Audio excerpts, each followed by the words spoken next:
Imagine we have two workers. They're doing the same job in the same industry, but one of them is in the US or France and the other is in India or China.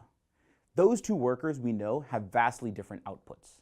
The output per worker in that same job or same industry in the US or France is 4 times what it is in India or China. What if we brought the output per worker for that worker in India or China up to what it is for the US or French counterpart? What would that mean for the life of that worker, for the performance of that firm, for the growth of the country?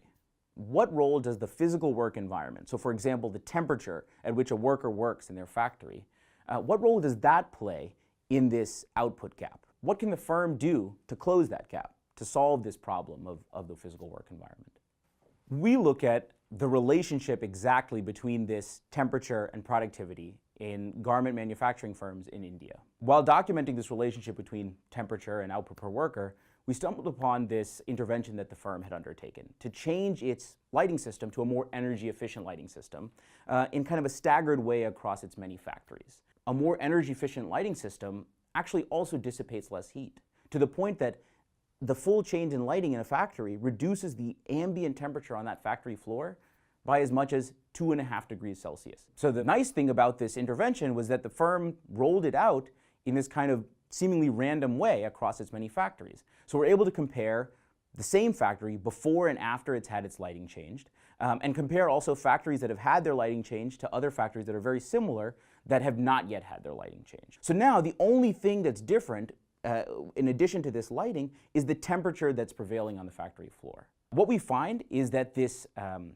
reduction of about 2.5 degrees Celsius on the factory floor is enough to cause a massive improvement in the output per worker. So much so that the gains from the output per worker are 5 times any energy cost savings you're getting from the efficient lighting. So what this means is 2 important things. One, the firm should really be caring about the environment in which its workers are working.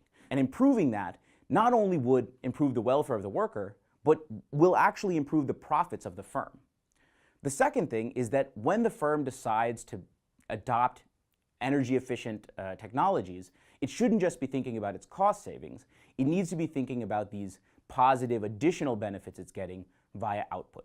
If we can get firms to consider these types of impacts on output per worker, we can really convince them to adopt these types of technologies, improve the work environment in which its workers are working, therefore make workers better off, firms more profitable, and it could have spillovers for the industry and even the country.